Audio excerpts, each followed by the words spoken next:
compact sedan segment has one strong player, and that's the Dzire. And in a bid to take a slice out of that pie, Ford have released this, the new Aspire. It's just been launched at a very competitive price, undercuts its rivals, in fact the older Aspire too.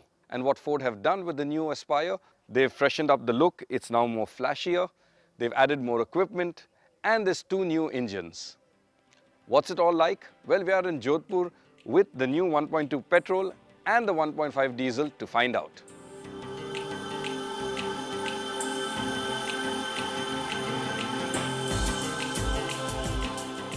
As far as styling goes, the front end is similar to that of the Freestyle. The fog lights are surrounded by large chrome brackets and the nose carries a diamond mesh grille.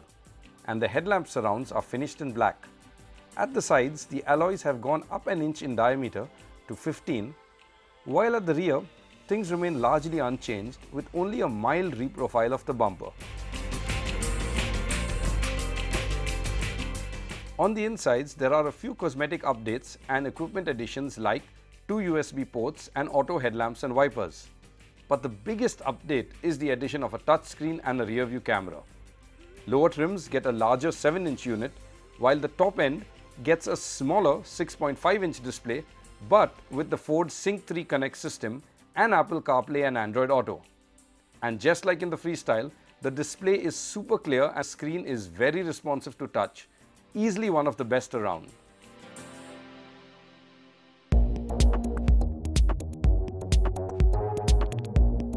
As far as engines go, the diesel engine is the same, but the 1.5 litre 100 horsepower unit has been retuned for a marginal bump in efficiency, and it's mated to a new lighter 5-speed manual gearbox. It remains much the same to drive, which means that performance is strong with power available nice and early at around the 1500 RPM mark. Refinement too is good, but it does sound harsh above 3500 RPM. The two petrol engines, however, are new to the Aspire. Let's begin with the smaller one. The 1.2 litre 4-cylinder engine has been replaced by a more powerful 1.2 litre 3-cylinder Dragon series engine, which is also slightly more fuel efficient. Debuted in the Freestyle, and it too gets the new 5-speed manual gearbox. And this is the car that we're driving first. Fords are fun to drive, and no, I'm not just towing their company line, but we've always liked how their cars feel from, well, right here behind the wheel. And this new Aspire, well, it's no exception. Although the 1.2 petrol motor does not quite live up to the part. The trouble is a weak bottom end. Below 3000 RPM, well, there just isn't enough grunt. Performance is a bit too sedate, and you really have to work the gearbox to get a move on. Beyond 3000 though, it's just fine. And you can rev it all the way to its 6500 RPM red line. It does get noisy though. I'm not sure if you can pick that up. But you know what? It's a nice sound. Sounds like a little race motor. It's just that in everyday conditions and traffic situations, it will feel dull. Now, if a small petrol is not what you want, there is also the Dragon 1.5 litre 3-cylinder engine that first surfaced in the EcoSport. And it takes the place of the Aspire's older 1.5 litre 4-cylinder unit. Power is 11 horsepower more and torque is increased by 14 Newton meters. Like before, this larger petrol is only available with a 6-speed auto, although the earlier car's dual clutch box has been replaced by a cheaper torque converter unit. As a result, there is a marginal drop in efficiency, and I mean a really small drop. Unfortunately, this petrol was not available for us to try out. Where the Aspire really excels is in the ride and handling and the steering department. The steering feel, it's nicely weighted and it's pretty entertaining around corners too. And as for the ride, it's brilliant. You can just power over all of the rough bits and the suspension just soaks it all up. Now on to more practical bits like space at the rear. It isn't a class leader and shoulder room is tight, so 3 people will find it a squeeze. The front though feels roomy enough and I found it quite easy to find a good driving position. The boot too is quite handy at 359 litres. Ford may have taken their time updating their spire, and the space inside remains the same. Also, the 1.2 litre petrol lacks punch at lower revs, but it gets better as you go higher. And that, along with a well-weighted steering and a superbly set up suspension that delivers a great balance of ride and handling, makes this little Ford typically fun to drive. And if that's what you're after, the Aspire fits the bill. Yes, including the diesel too. But it's not only fun and games. Ford have also added equipment, given it keener pricing, and have even thrown in a class-leading 5-year warranty. All in all then, the new Aspire does offer a very credible option in the compact sedan segment.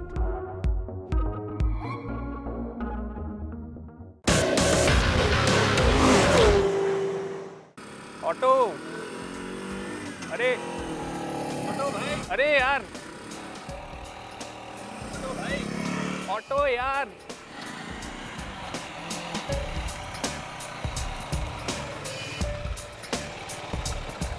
Auto?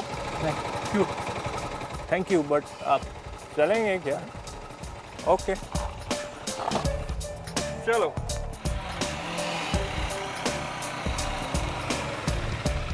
It seems the smaller the car, the bigger the controversy. This is the Bajaj Qute and it's been a long time coming. But one sec, is this even a car to begin with?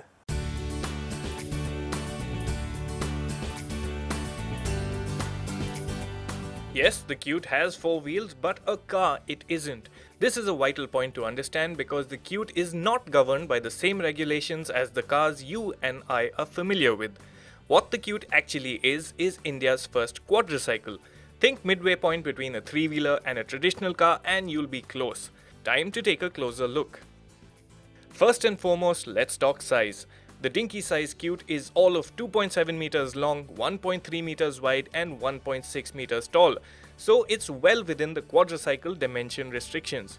The tiny footprint means the Qute occupies 30% less road space than a Maruti Alto. The Bajaj is not a looker, but it is cute in its own way. The high roof, narrow body and small 12-inch wheels give it a gawky stance and form follows function here. Like a Tata Nano, the Qute is rear engine, so here too the bonnet opens to reveal a small storage bay that is good to hold a few small bags. The Qute looks almost comical in profile, but Bajaj sure has tried to uplift the look with a mild crease at the shoulder line and prominent / lower down on the doors. At the rear, a plastic surround lines the windscreen, but note there's no provision for an openable tailgate. Access to the engine is via a lockable flap lower down on the bumper. The Qute is built around a monocoque structure that uses rigid and lightweight high-strength steel. The petrol Qute weighs in at 452 kgs while the CNG Qute tips the scale at 504 kgs. The outer panels are plastic and Bajaj says it has ensured parts are easily repairable to keep replacement costs to a minimum. Let's shift focus to what it's like on the inside. So in the Qute, what you see is what you get. One steering, 3 pedals, 1 gear lever, a speedometer that reads to 100, although it'll never cross 70. And creature comforts include these sliding windows. Storage comes by way of these 2 lockable shelves, and there's also your spare tire right here. There is the option of equipping the Qute with an audio system, but notice the absence of vents on the dashboard. Well, the Qute doesn't have a ventilation system. On a hot day, there's just no escaping the heat. And at the back, getting into the back seat of the Qute isn't as convenient as getting into your average auto rickshaw, but you will always take the option of the doors when the weather is bad. On the inside, space is actually pretty decent. I'm almost 6 feet tall and there's enough room for me. It's still really bare bones in here. Do not expect much by way of creature comforts. The only real good thing is that there are at least static reel seat belts, so there's some basic safety in the back. What's a shame is that none of the seats come with head restraints, exposing occupants to the risk of whiplash injury in the event of a collision. Talking practicality, there's a reasonable amount of storage space on offer. In addition to the shelves on the dash and the frunk, the Qute gets fair-sized front door pockets. You can slide in a slender laptop bag behind the rear seats, and should you need more space, you can also fold the split rear seat backrests. Petrol versions also get some storage under the front seats, though the space is occupied by a 35-litre tank in CNG models.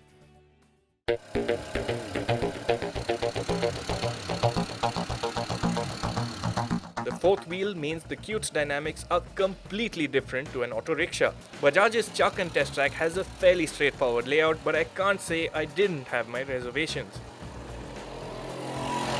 And here comes a corner.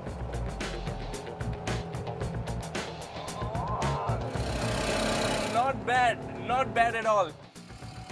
A good show, but time to take things up a level. Now, a regular corner is something, but what about an emergency maneuver? Bajaj knew that would be a concern for us, so they have set up a slalom course. The Qute has an anti-roll bar up front. I hope it does its job.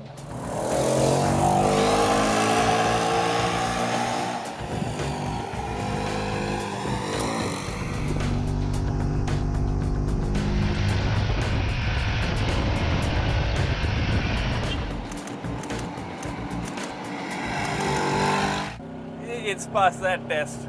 The good thing is that it did not feel like it would tip over, and I was doing about 50 kilometers an hour. The Qute held its grounds in other maneuvers as well, but there was still that question mark on braking performance. Sure, the fourth wheel should bring in the necessary stability, but the Qute is really basic otherwise. No ABS, no disc brakes, drums all around. Here goes. At 50 kph. It stopped. And a word in on ride quality. I foresee people spending a lot of time in the Qute. This is an intra-city vehicle, so it makes sense to talk about ride quality. Unfortunately, Bajaj's Chuck and Test Track is very smooth, but even the few lumps and bumps, you can feel them, but it's not as hard on your spine as is an auto rickshaw, so that is good news indeed. Of the other things is refinement. What you have to keep in mind is that this is bare bones transportation. There are no frills like carpets or sound deadening material as such. There's one engine in the back, it's fairly simple and it's really loud.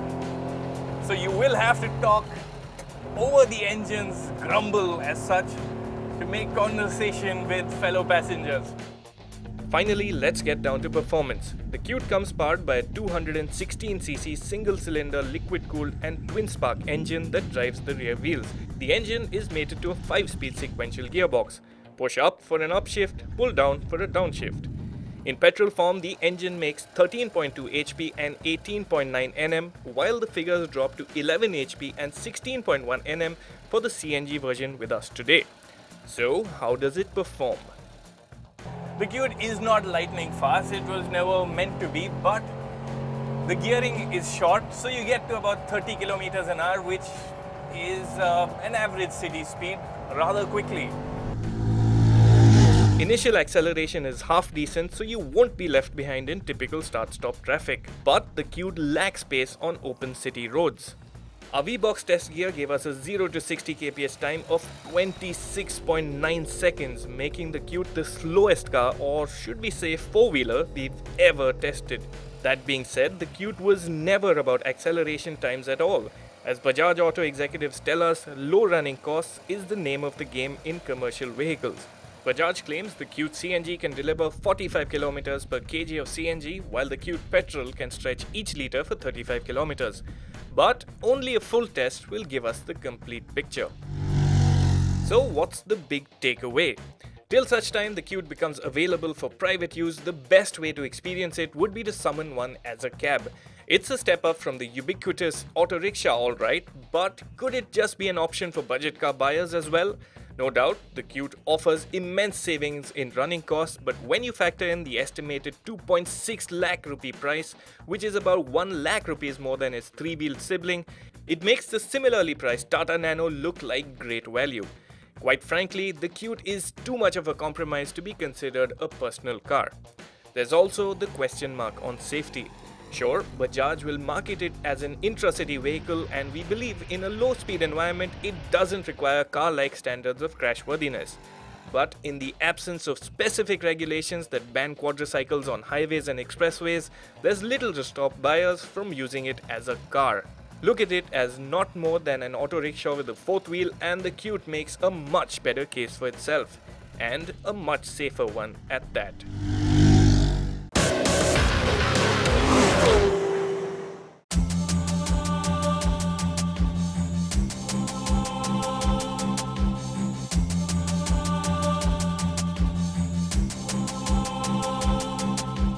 A drive to the Himalayas is something you just can't pass up.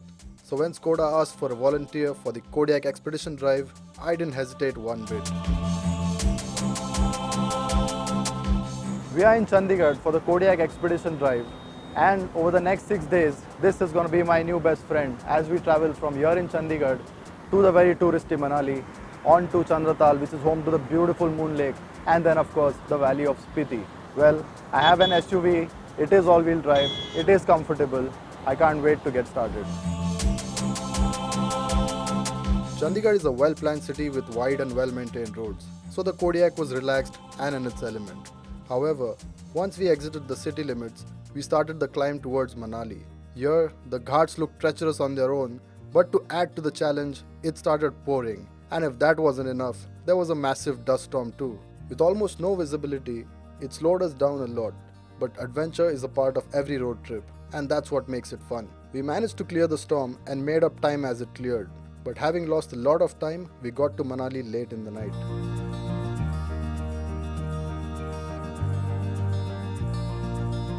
So we have finally reached Manali, which is our first night halt of the drive, and it has taken us a good 10 hours to get here. Now in that we've had to tackle dust storms, heavy rain showers and properly broken roads. This champ, however, has taken it all on the chin and kept asking for more.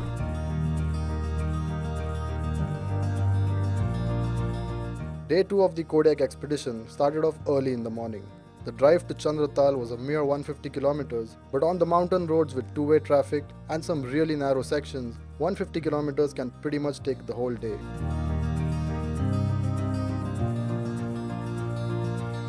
We wound our way up to Rohtang Pass, and then the roads just disappeared. We were now literally rock crawling and there was no tarmac in sight. The Kodiaq was proving its off-road credentials to us pretty well, and before this drive I honestly didn't imagine it would deal with this kind of rough road as well as it did. We hit the beautiful and legendary Chandratal with daylight to spare and took in the gorgeous view. We are in Chandratal, and this beautiful azure water body you are seeing behind me is the Chandratal Lake, also known as the Moon Lake. The locals here consider it as a holy lake, which is why you don't see any swimming or fishing activity behind me. It is open only 4 months of the year, which is the reason why we are here today, and it is absolutely beautiful. We are here to just soak in the whole ambience and head on to our next destination in Kaza.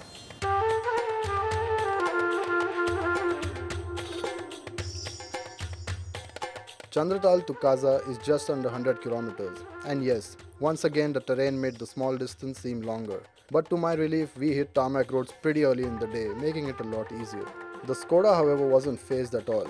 This part of the country makes you want to stop and take pictures all the time. And to culminate the day, we entered the gorgeous valley of Spiti. Picturesque landscapes and jaw-dropping visuals ensure you are never tired on this journey.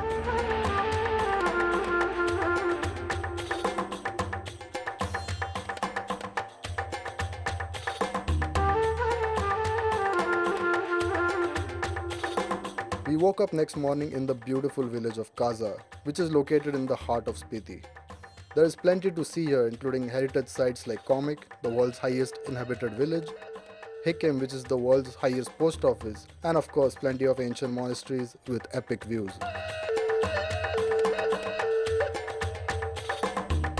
Driving in Spiti is nothing like the driving we've been doing for the past 2 days. The roads are tarmac, which means you can truly enjoy the stunning backdrop this beautiful valley has to offer. It also means that after a long 2-day drive, the Kodiaq is finally in its comfort zone.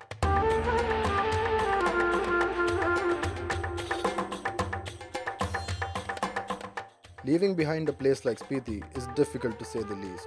However, it was time to continue our journey, and this time round the route we took tested the Kodiaq's abilities to handle the corners. Twisty smooth roads were good enough to knock the sport mode on and use the paddles to really enjoy the winding roads. The landscape in this part of the country is stunning around every corner, and that makes the drive even more enjoyable.